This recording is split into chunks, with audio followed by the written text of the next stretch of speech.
আমার চ্যানেলে সবাইকে স্বাগত। আশা করছি আপনারা সবাই ভালো আছেন, আমিও ভালো আছি। তো আবারও চলে এলাম আপনাদের মাঝে আর একটা রেসিপি নিয়ে। আজকে আমি করে দেখাবো ছানার পায়েস। একেবারে দোকানের মতো স্বাদ। আপনারা এভাবে করে তৈরি করে নিতে পারেন বাড়িতেই ছানার পায়েস। বেশি কিছু উপকরণ লাগবে না বন্ধুরা, মাত্র কয়েকটা উপকরণ দিয়ে আপনারা এভাবে তৈরি করে নিতে পারেন। আর খেতে দুর্দান্ত স্বাদ। আপনারা একবার হলেও বাড়িতে এভাবে করে তৈরি করে খেয়ে দেখুন। তো চলুন আমি রেসিপিতে যাই। আমি এখানে প্রথমে ছানাটা কেটে নেব। আমি এখানে দুধ নিয়েছি 500 গ্রাম। আমি এটাকে প্রথমে ছানা কেটে নেব। তো দুধটাকে আমি প্রথমে জাল করে নিয়েছি। এরপর আমি এখানে দিয়ে দেব ভিনেগার। আমি এখানে 1.5 চামচের মতো ভিনেগার দিয়েছি। আর দেখুন ছানাটা কত সুন্দর হয়ে গেছে। তো ছানাটা আমি এরপর এটাকে একটা ছাঁকনি দিয়ে ছেঁকে নেব। তো এটাকে আমি ঠান্ডা করতে দিয়েছি ছানাটা। আর এদিকে আমি দুধ নিয়েছি 1 লিটার। আমি এখানে গরুর দুধ নিয়েছি 1 লিটার। দুধটাকে আমি ভালো করে জাল করে নেব। দুধটাকে অনেকক্ষণ ধরেই জাল করে নিতে হবে, কারণ এটা অনেক ঘন হবে। তো দেখুন এদিকে ছানাটা ঠান্ডা হয়ে গেছে, আমি এটাকে ছেঁকে নেব।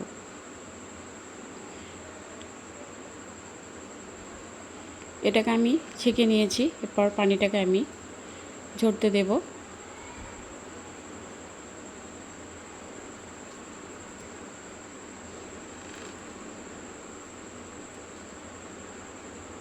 তো এদিকে আমি এটাকে পানি ঝরতে দেব রেখে দিয়েছি।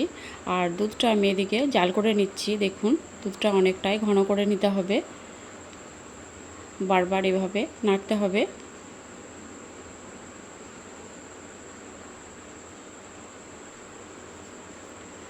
আমি এখানে 500 গ্রাম দুধে ছানা কেটে নিয়েছি। আপনারা আপনাদের দুধের পরিমাণ অনুযায়ী বুঝে তবে ছানাটা কাটবেন।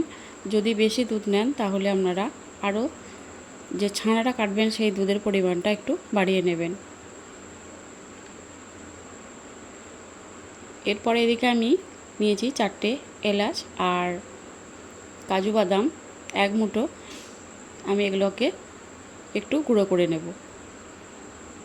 দেখুন দুধটা আমার অনেকটাই ঘন হয়ে এসেছে, আস্তে আস্তে ঘন হয়ে যাচ্ছে। আর এটাকে এখনও অনেকক্ষণ ধরেই ফুটিয়ে নিতে হবে, কারণ আরও এটা ঘন হবে। গ্লাসটাকে আমি মুখগুলো ফাটিয়ে দিয়ে দিলাম। আর কাজুটাকে একটু হালকা গুঁড়ো করে এর মধ্যে দিয়ে দিলাম দুধের মধ্যে। আরও কিছুক্ষণ ধরে আমি দুধটাকে জাল করে নেব। এরপর আমি এখানে দিয়ে দেব 1/2 কাপ চিনি। যদি আপনারা মিষ্টি খেতে পছন্দ করেন তাহলে চিনির পরিমাণটা আরেকটু বাড়িয়ে দিতে পারেন।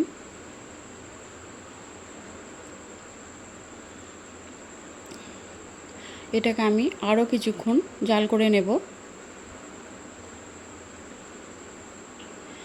এরপর এদিকে ছানাটা যে পানি ছিল এর মধ্যে এটাকে ঝরতে দিয়েছিলাম।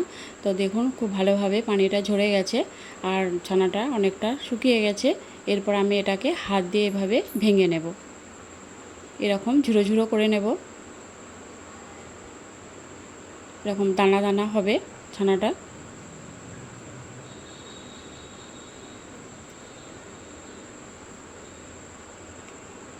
আর দুধটা দেখুন অনেকটাই ঘন হয়ে এসেছে, আর দুধের কালারটাও খুব সুন্দর এসেছে।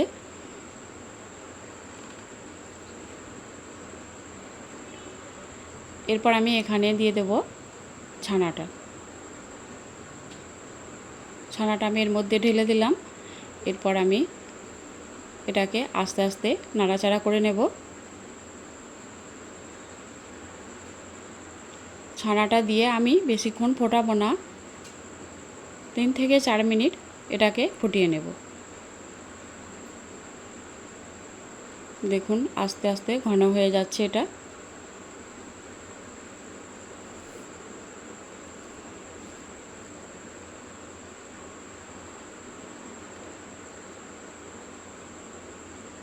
দেখুন অনেকটাই ঘন হয়ে গেছে।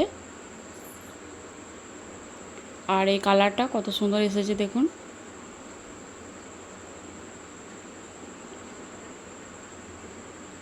তো এটা আমার প্রায় হয়ে গেছে দেখুন। এটাকে আমি এরপর নামিয়ে নেব। এটা আমার হয়ে গেছে। এরপর আমি একটা বাটির মধ্যে এগুলোকে পরিবেশন করার জন্য এখানে তুলে নিয়েছি।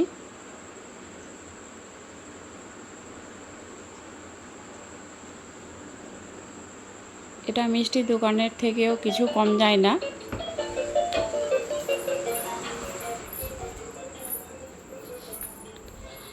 এর এতটাই স্বাদ মুখে লেগে থাকবে। আপনারা একবার হলেও বাড়িতে এভাবে করে বানাবেন। দেখুন আমি এই বাটিগুলোর মধ্যে ভরে নিয়েছি। আর এটাকে আমি এখন সঙ্গে সঙ্গে খাবো না, এটাকে আমি ফ্রিজে 2 ঘন্টার মতো রেখে দেব। তারপর এটা পরিবেশন করব। তো কেমন হয়েছে আপনারা অবশ্যই জানাবেন।